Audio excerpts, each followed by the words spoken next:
Presentación. La unidad 3 se llama Anatomía y Fisiología del Sistema Cardiovascular, el cual es la ruta por la que las células del organismo reciben el oxígeno y los nutrientes a través de la sangre. El corazón, es la bomba que permite el aporte sanguíneo y por lo tanto, los sustratos necesarios para la generación de energía, además es el órgano predominante de la fisiología humana. Su importancia radica en las funciones que realiza, pues estas son las que mantienen vivo al ser humano. Antiguamente se pensaba que en él descansaba el espíritu y las emociones. Competencia específica.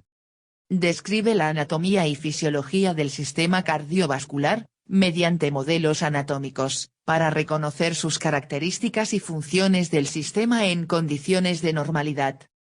Logros. Identifica la anatomía normal del corazón humano. Describe las características estructurales de los vasos sanguíneos. Identifica las diferencias entre arterias, venas y capilares. Reconoce el funcionamiento normal del corazón y vasos sanguíneos. 3. Anatomía y fisiología del sistema cardiovascular. El sistema cardiovascular está compuesto por el corazón y los vasos sanguíneos, estos últimos diferenciados en arterias, arteriolas, venas, vénulas y capilares. La función de este sistema para el ámbito de la nutrición es reconocer que a través de la sangre y de las sustancias que ella contiene, puedan nutrir a las células, y a la vez nos puedan proveer de energía para la realización de las actividades y funciones del cuerpo humano. Antes de dar inicio al tema del corazón, es importante que conozcas la composición de la sangre, es un clave en el sistema cardiovascular y en la salud del organismo y cuerpo humano. Observa el siguiente video de los componentes de la sangre, Gunther, 2015. 3.1 El corazón. El corazón es un símbolo que se asocia con las emociones, sin embargo solo ellas pueden cambiar el ritmo del corazón, aunque no vengan del corazón directamente. La función principal del corazón es bombear la sangre al cuerpo, aportando oxígeno y nutrientes a las células y tejidos. Para responder a las necesidades energéticas del cuerpo, el corazón debe de latir más de 100,000 veces al día. El corazón juega un papel importante en la circulación, mediante el bombeo de sangre desoxigenada a los pulmones, y el suministro de sangre oxigenada desde los pulmones a otras partes del cuerpo. En otras palabras, actúa a manera de una bomba, ya que impulsa y recoge la sangre de todo el organismo, con la finalidad de que la sangre con CO2 tomada de las células se oxigene en los pulmones, elimina CO2 y toma O2, para después ser distribuida a todas las células del organismo. Alba, 2012, de esta manera, el corazón es uno de los órganos vitales del cuerpo humano y su estructura es en forma de pera al revés, tiene un tamaño depende, del sexo, edad, altura del sujeto, la grasa pericárdica y el estado de nutrición. El peso también varía entre hombre y mujer, siendo 400 y 200 gramos de forma correspondiente, y el tamaño puede asociarse con los dos puños de las manos cerrados. El corazón está situado en el centro de la cavidad torácica o el mediastino espacio central del tórax, entre los pulmones, el esternón, la columna vertebral entre la cuarta o quinta, inicio del corazón, y octava o novena vértebra, final del corazón, y el diafragma. Un tercio del corazón está a la derecha de la línea media y 2/3 a la izquierda. En la siguiente figura puedes observar su ubicación con mayor precisión.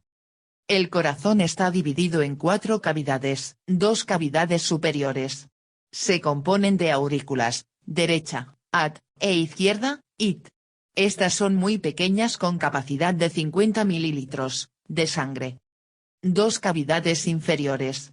Se compone de ventrículos, izquierdo, vi, y derecho, usted, son más grandes con capacidad de 60 mililitros de sangre. Estas cavidades trabajan en conjunto para bombear aproximadamente 7.000 litros de sangre al día. Por otra parte, los ventrículos están separados, el septum o tabique interventricular y las aurículas están separadas del septum interauricular o tabique interauricular, es un tabique más delgado. Las aurículas están separadas de los ventrículos por unas válvulas. La válvula tricúspide se localiza entre la A y el usted, y entre la A y el B se ubica la válvula mitral. Las paredes de las aurículas son más finas que las de los ventrículos. El corazón está orientado de forma que las aurículas quedan situadas en la parte posterior.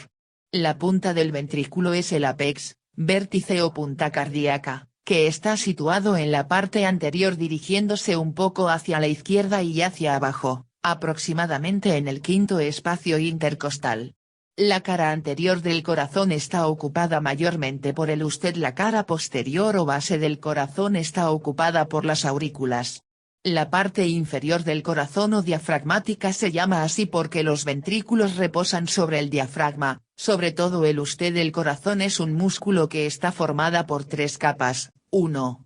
Endocardio o capa interna, es una fina membrana blanca que tapiza interiormente las cavidades cardíacas y delimita las cámaras del corazón.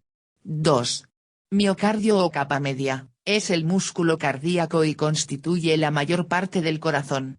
Está formado por fibras de músculo, siendo la más gruesa de las capas que puede contraerse para bombear sangre. El grosor del músculo del miocardio no es uniforme a lo largo del corazón, tiene anillos más gruesos que dan soporte a los vasos sanguíneos que salen del corazón. 3. Pericardio o capa externa, es una fuerte membrana o un saco fibroso que recubre todo el corazón y que se divide en dos, pericardio fibroso y pericardio seroso. Entre las capas del pericardio hay líquido pericárdico que lubrica el tejido, lo cual permite que el corazón se mueva o contraiga con facilidad para bombear sangre. A. Pericardio fibroso, es la capa superficial, más dura y fibrosa que recubre cada uno de los vasos que salen del corazón. Este tejido previene el estiramiento excesivo del corazón. B. Pericardio seroso, también es conocida como hoja visceral, es la capa que rodea al corazón. Es más delgada, está formada, las arterias coronarias pasan a través de esta capa, penetrando el miocardio y el endocardio. Además de las capas que conforman el corazón, también es necesario conocer la conformación interna del corazón para entender su funcionamiento, por ello el siguiente contenido desarrolla este punto. Estructura interna del corazón. En la parte superior de cada aurícula se encuentra la orejuela, que es parecida a una bolsa. Se dice que debe su nombre al parecido con una oreja de perro, arrugada, que incrementa la capacidad sanguínea de cada aurícula. La aurícula derecha, AT, desemboca en la vena cava inferior y la vena cava superior. La sangre que proviene de la aurícula derecha, AT, pasa a través de la válvula tricúspide, hacia el ventrículo derecho, usted. La válvula tricúspide está formada por una especie de anillo fibroso dispuesto alrededor del orificio auriculoventricular, AP, son tres valvas que se abren o se cierran dejando pasar o no la sangre. Las valvas están unidas a unas cuerdas tendinosas que por el otro lado se fijan a una columna muscular de la pared ventricular. Estos músculos se llaman músculos papilares y cuando se contraen provocan el cierre de la válvula tricúspide. A la salida del ventrículo derecho, usted, tenemos la válvula pulmonar, que es el inicio de la arteria pulmonar. Se conoce como válvula semilunar o de nido de golondrina, igual que en la válvula aórtica, por la forma de sus valvas, las cuales se abren por la presión de salida de la sangre, sin ayuda de músculos papilares ni estructuras tendinosas. A la aurícula izquierda, ahí, desembocan las venas pulmonares, que llevan sangre oxigenada. La A y el ventrículo izquierdo, B, se comunican a través de la válvula mitral. Tiene el mismo funcionamiento que la válvula tricúspide, aunque la mitral solo tiene dos valvas, las demás tienen tres. El ventrículo izquierdo, B, también dispone de músculos papilares y cuerdas tendinosas que provocan la apertura o cierre de la válvula mitral. Estas paredes son mucho más gruesas ya que deben realizar una mayor fuerza de contracción para enviar la sangre a través de la válvula aórtica de igual funcionamiento que la válvula semilunar. La sangre se dirige a la aorta que sale del corazón por la arteria ascendente, llega al callado aórtico donde cambia de dirección para bajar la arteria descendente. Todos los vasos salen por la parte superior del corazón. Los ventrículos tienen forma de triángulo invertido, de manera que la sangre entra por los extremos laterales de la base, chocan con el vértice y se impulsa hacia los extremos mediales. Se ha finalizado este primer apartado de la unidad, se ha cumplido el primer logro con la identificación de la anatomía del corazón en condiciones normales, así como su ubicación dentro del tórax y sus capas musculares que lo conforman. También identificaste las aurículas y los ventrículos y las válvulas que los comunican. Ahora continúa con el estudio de los vasos sanguíneos, venas, arterias y capilares, que conducen la sangre a todo el cuerpo. 3.2 Vasos sanguíneos. El corazón bombea la sangre a través de los vasos sanguíneos. Los vasos pueden clasificarse en arterias, venas y capilares.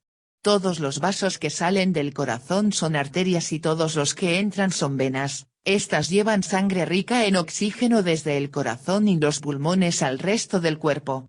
Todas las venas llevan sangre rica en dióxido de carbono y todas las arterias llevan sangre oxigenada, excepto en el caso de las venas y arterias pulmonares que tienen invertida esta función.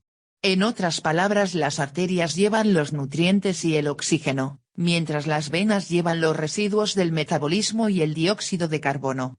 Antes de profundizar en los vasos sanguíneos es necesario conocer que las estructuras de las arterias y las venas se basan en un principio similar, aunque ambas difieren en cuanto a los detalles. Lo que coinciden es que están constituidos por capas de tejidos concéntricas y separadas, llamadas capas túnicas de tres tipos. Túnica íntima, es la capa interna de la pared de los vasos que está compuesta de células epiteliales, un tejido parecido a la piel, pero flexible y lisa para permitir el flujo de la sangre. Esta capa está unida mediante tejido conectivo a la capa media. Túnica media, es la capa más gruesa e intermedia de la pared de los vasos, está compuesta por músculo liso y fibras elásticas. En las arterias la capa túnica es mucho más gruesa que en las venas debido a su función de llevar la sangre que bombea el corazón hacia afuera. La estructura de las paredes de los vasos sanguíneos es importante para la regulación del flujo sanguíneo. La túnica media juega un papel importante en el mantenimiento de la presión sanguínea y de la continuidad de la circulación sanguínea. Túnica externa, es la capa que se encuentra en la superficie del vaso, también llamado adventicia, está conformado por fibras de colágeno, fibras elásticas, fibroblastos y pequeños vasos llamados vasa vasorum. Arterias. Una arteria es un vaso o conducto que salen del corazón encargado de llevar sangre oxigenada desde el corazón hacia todo el organismo. Todas las arterias a excepción de la pulmonar y sus ramificaciones llevan sangre oxigenada del corazón al resto del cuerpo. En el corazón, existen dos tipos de arterias, 1.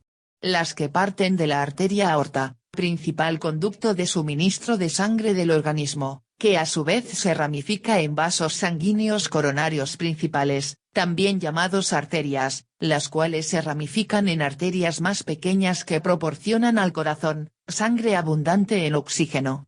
2. Las que provienen de la arteria pulmonar, conducto por el cual la sangre pasa del usted a los pulmones, que se encarga de transportar sangre desde el corazón hacia los pulmones.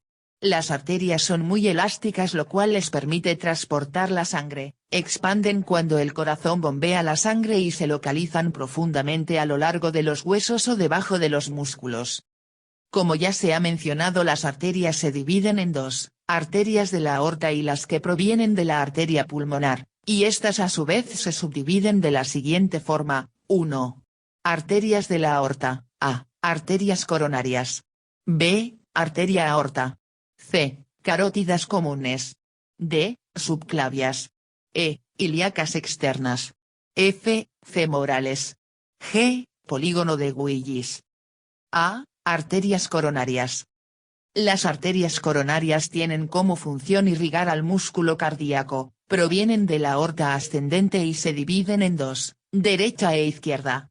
La arteria coronaria derecha va por el surco auriculo-ventricular derecho rodeando al corazón hacia la cara posterior.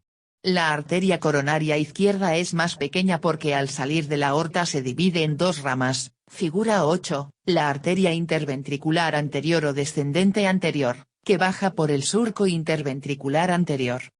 La arteria circunfleja izquierda que va por el surco auriculoventricular izquierdo.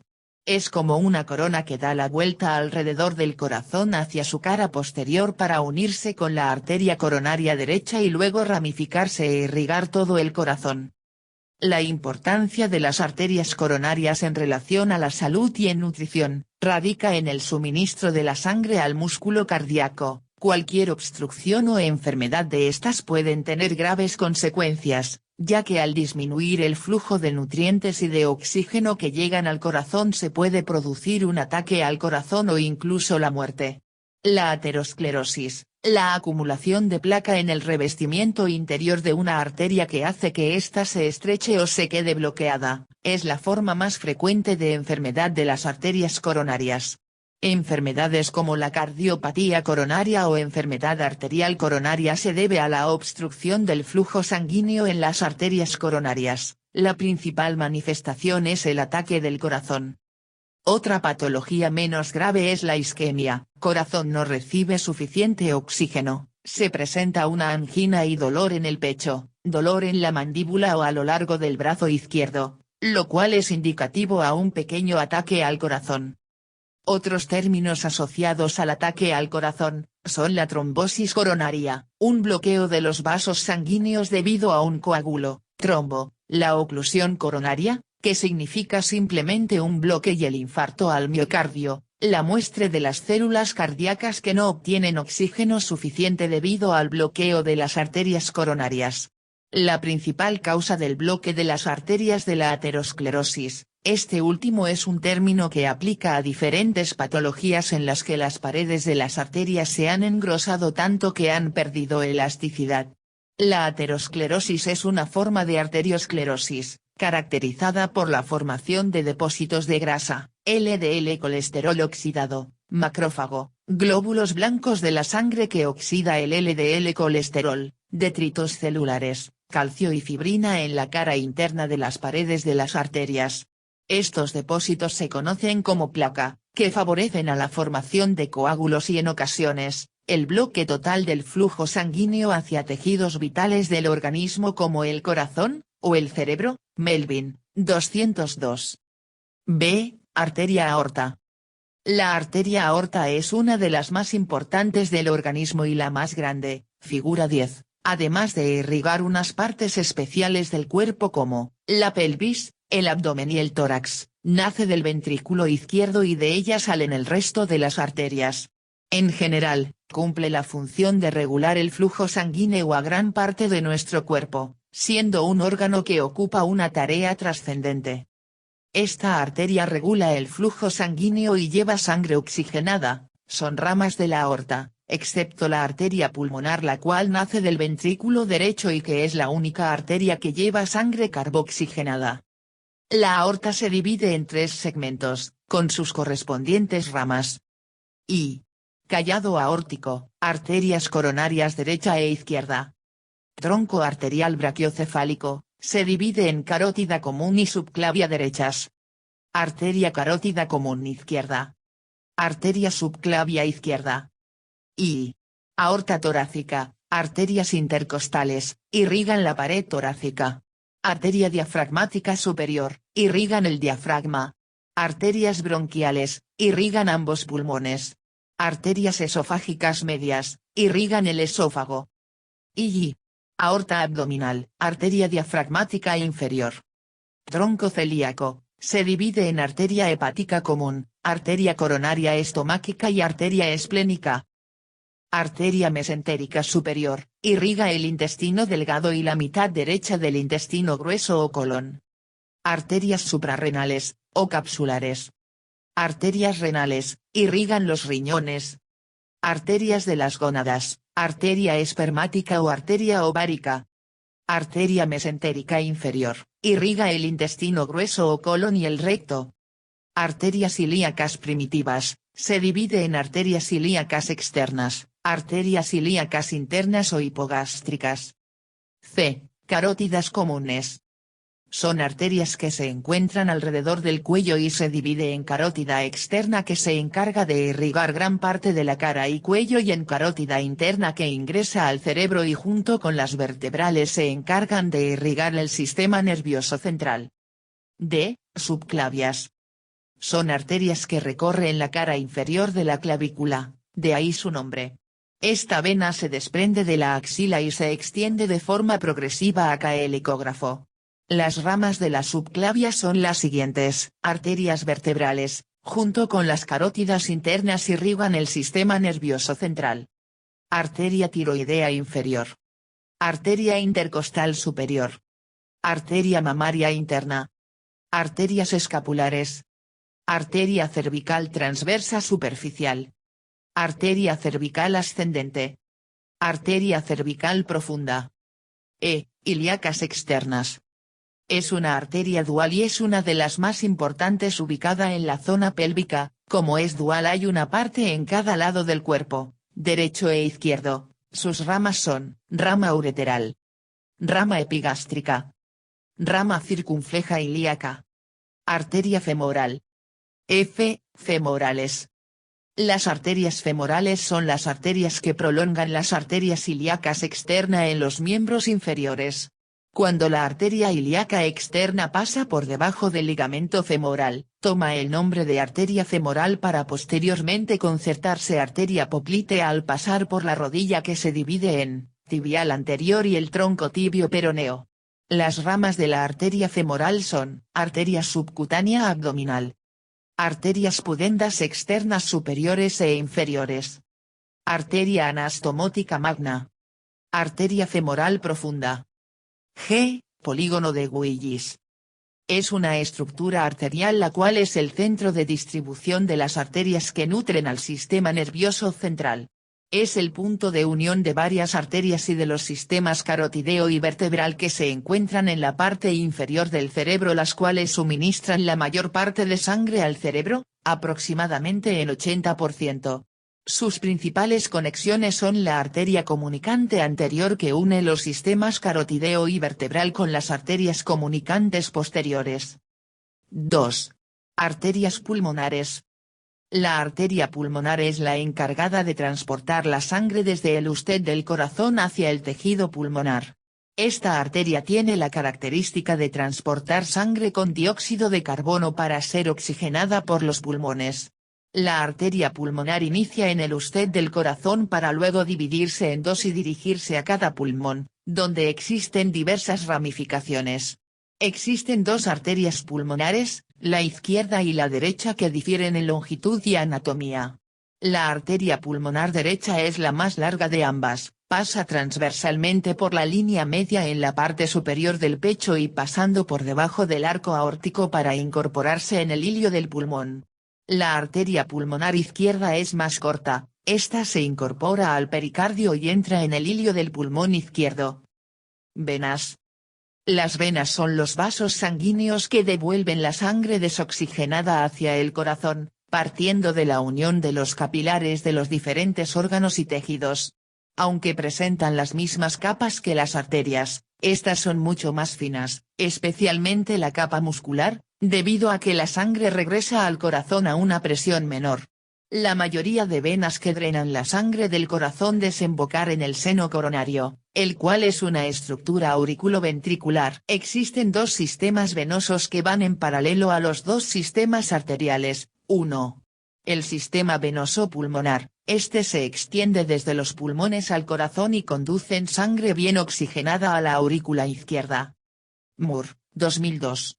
A diferencia de las otras venas, estas transportan sangre arterial en vez de venosa. 2. El sistema venoso general, el cual se encarga de la circulación aórtica y mediante el cual la sangre no oxigenada es transportada a la aurícula derecha, la cual proviene de las diversas redes capilares del organismo. Las venas poseen especialmente en las extremidades inferiores, unas válvulas o pliegues valvulares en forma de nido de golondrina, que impiden el reflujo de la sangre, y con esto la sangre no puede retroceder. Estas pueden ser superficiales y profundas, en este caso acompañan a las arterias, y suele dobles o múltiples, y puede haber 2 venas por cada arteria. Las venas que acompañan a las arterias profundas ocupan una vaina vascular relativamente poco notable con la arteria que acompañan. En consecuencia son estiradas y aplanadas a medida que la arteria se expande durante la contracción del corazón, lo cual ayuda a conducir la sangre venosa al corazón. Existe una amplia lista de venas, no obstante, a continuación solo se revisan algunas de las venas más trascendentales en el cuerpo humano son, la vena cava superior que recoge la sangre de la mitad superior del cuerpo, extremidades torácicas, cuello y cabeza, y otra vena cava inferior que la recoge de los órganos situados por debajo del diafragma, abdomen y extremidades inferiores. Ambas venas desembocan en la aurícula derecha. Se caracterizan por haces anchos de músculo liso longitudinal y una túnica adventicia bien desarrollada. Moore, 2002. La vena porta está formada por la reunión de las venas que provienen del intestino, estómago y bazo, que una vez capilarizada de nuevo llega y riega el hígado. Las venas subclavias, llamadas así porque están situadas debajo de las clavículas, recogen la sangre venosa de las extremidades superiores y la vierten en la vena cava superior. Las venas yugulares se sitúan a uno y otro lado del cuello. Son cada una de las 4 venas, anterior, externa, interna y posterior, que recogen la sangre de la cabeza. La anterior y externa son superficiales. Las coronarias o cardíacas, son las venas que coronan la aurícula izquierda del corazón. Nacen en la aorta, muy cerca de su origen, y riegan las paredes externas del corazón.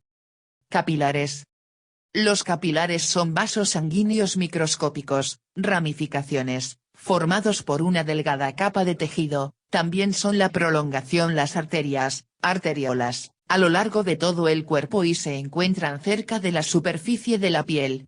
También se les llama vasos de intercambio pues son los encargados de llevar los nutrientes y el oxígeno a las células, además transportan los desechos del metabolismo celular. Forman parte del sistema circulatorio, es decir que son el medio de comunicación entre las arterias y las venas para que la sangre regrese al corazón y al juntarse forman vasos más gruesos conocidos como vénulas que forman las venas. Los pulmones contienen 300 millones de capilares que si se unieran en una sola línea esta se extendería por 2,400 kilómetros. Skinner, 2014, al flujo de la sangre a través entre las arteriolas y las venas por medio de los capilares se denomina microcirculación. Los tipos de capilares son los siguientes: capilar venoso, capilar arterial, capilares continuos o de tipo muscular, capilares viscerales, capilares sinusoidales. Con lo anterior, se ha cumplido el logro de la identificación de las arterias, venas y capilares, y para reforzar aprendizaje sobre el tema de vasos sanguíneos y dar cumplimiento al segundo logro de esta unidad sobre la descripción de características estructurales de los vasos sanguíneos, te invito a observar el siguiente video, Coila, 2011. 3.3 Fisiología cardiovascular. El corazón es el encargado de bombear la sangre a través del sistema circulatorio el cual está integrado por vasos capilares que a su vez se componen de arterias, encargadas de transportar la sangre desde el corazón al resto del cuerpo, a través de ramificaciones de vasos sanguíneos cada vez más pequeños, vasos capilares, que son una red de vasos de pared delgada en la que se intercambian gases, nutrientes, desechos metabólicos, hormonas y sustancias de señalamiento, y las venas, vasos que drenan los lechos capilares. Estos van formando vasos cada vez más grandes los cuales devuelven la sangre bombeada al corazón. Para que el corazón pueda bombear la sangre a los pulmones, lugar en el que se lleva a cabo el intercambio gaseoso y se oxigene, y luego llegar hacia el organismo, es indispensable que se realicen fenómenos químicos, eléctricos y mecánicos. La fisiología del corazón da lugar a fenómenos químicos, eléctricos y mecánicos que se describen a continuación. Fenómenos químicos. Los músculos del cuerpo humano se excitan debido al intercambio químico de los iones que entran y salen de cada una de sus células. En las fibras cardíacas se produce un intercambio de iones de calcio, K++, y sodio, Na+, entre las fibras del miocardio y la sangre de los vasos que las irrigan. Lo que origina una excitación que da lugar a los movimientos mecánicos. Fenómenos mecánicos. Cuando el corazón se contrae, sus cavidades se reducen. Esta reducción se denomina sístole. Cuando el corazón se relaja, recobra su forma original y las cavidades se dilatan. Esta dilatación se llama diástole.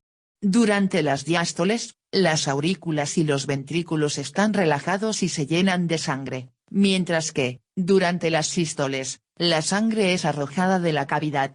La sucesión de sístoles y diástoles forman el ciclo cardíaco. Fenómenos eléctricos. Para que funcione el corazón es necesario que se genere un impulso eléctrico que se propague a todo el músculo cardíaco. Este impulso se origina cuando los intercambios iónicos provocan la excitación de un conjunto de fibras cardíacas, ubicadas en el miocardio de la aurícula derecha, que constituyen el nódulo sinusal o de Keyte-Flack. El impulso eléctrico se propaga por el resto del sistema automático, el nódulo auriculoventricular o de Ashcroft-Tawara y el ADEIS, con sus ramas izquierda y derecha y las fibras de Purkinje. La conjunción de los fenómenos descritos da cabida al ciclo cardíaco que se explica adelante. Ciclo cardíaco. El ciclo cardíaco es la secuencia de eventos eléctricos, mecánicos y químicos que ocurren durante un latido cardíaco completo, es decir que son todos los sucesos que ocurren entre la diástole y la sístole. Puede dividir en varias fases, de las cuales ocurren diferentes eventos. A continuación, verás lo que ocurre en cada una de las fases del ciclo cardíaco, en uno de los lados del corazón, el izquierdo. Totalmente comparable con lo que ocurre en el lado derecho del corazón. Fase I llenado. Se refiere a presión ventricular con la que abren las válvulas del corazón. Hay dos tipos de llenado, lento y rápido.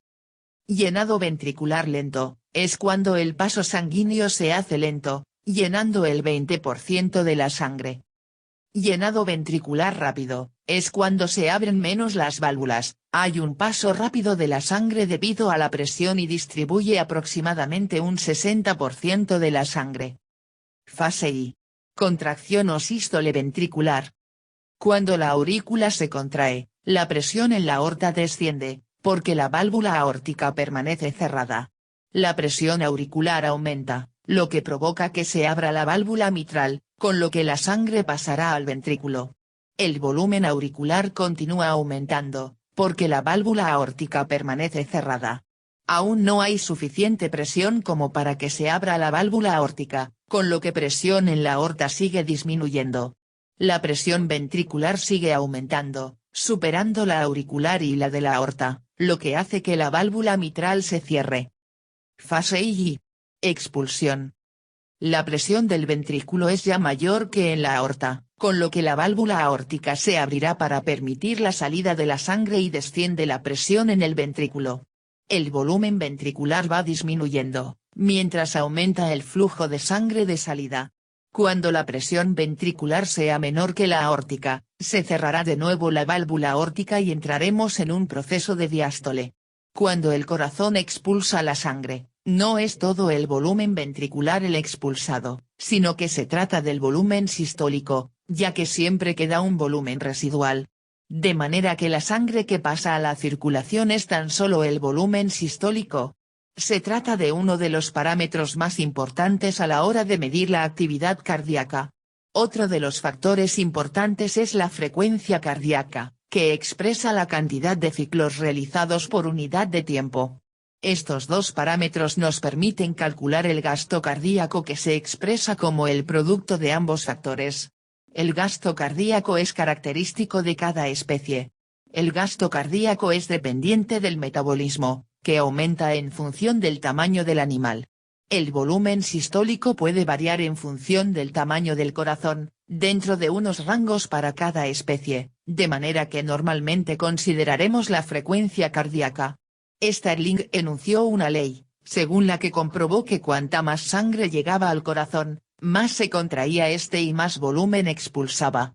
Existe una regulación del corazón causada por el flujo sanguíneo. El corazón presenta un automatismo, se contrae continuamente. Este automatismo reside en la propia estructura del órgano, ya que éste, aún sin estar enervado, o incluso una vez extraído del animal, en una solución nutritiva adecuada, seguiría contrayéndose. Gracias a una serie de células marcapasos, el corazón se contrae siempre rítmicamente. Fase IP. Relajación o diástole es cuando las presiones intraventriculares derecha e izquierda disminuyen. Es el periodo en el que, como su nombre lo dice, el corazón se relaja. Es el momento en el que la sangre entra al sistema nervioso procedente de los ventrículos van relajándose y el espacio en su interior se expande al mismo tiempo que la presión desciende. Una vez que la presión ventricular queda por debajo de la presión auricular, las válvulas auriculoventriculares se abren para nuevamente iniciar con la fase de llenado. Circuitos circulatorios. Para que la sangre realice el recorrido por todo el cuerpo lo hace a través del sistema circulatorio por dos caminos, el circuito menor o pulmonar y el circuito mayor o sistémico. Circulación mayor. Se le conoce como circulación mayor o sistémica al flujo sanguíneo que proviene del ventrículo izquierda del corazón y sigue un trayecto hacia toda la economía del organismo aportando la cantidad de nutrientes suficientes para el desarrollo de la vida. Circulación menor. Es el encargado de llevar la sangre desde el corazón a los pulmones, donde se oxigenará, y traerla de vuelta. Ocupa la parte derecha del corazón. Se le conoce como circulación menor o pulmonar, al flujo sanguíneo que parte del ventrículo derecho hacia los pulmones, con la finalidad de llevar a cabo el intercambio gaseoso a nivel alveolar y regresar hacia la aurícula izquierda, para pasar a la circulación mayor o sistémica. Cierre de la unidad. En esta unidad hemos podido estudiar al corazón y su función como bomba para que la sangre pueda circular por los vasos sanguíneos, llevar los nutrientes y oxigenar los tejidos y órganos de todo el cuerpo. De esta manera puedes distinguir la circulación mayor de la circulación menor. Conociste, además, las diferencias entre las arterias y las venas. Las primeras llevan la sangre oxigenada, mientras que las segundas llevan la sangre con dióxido de carbono que va de regreso a los pulmones. En ellas se lleva a cabo el intercambio gaseoso.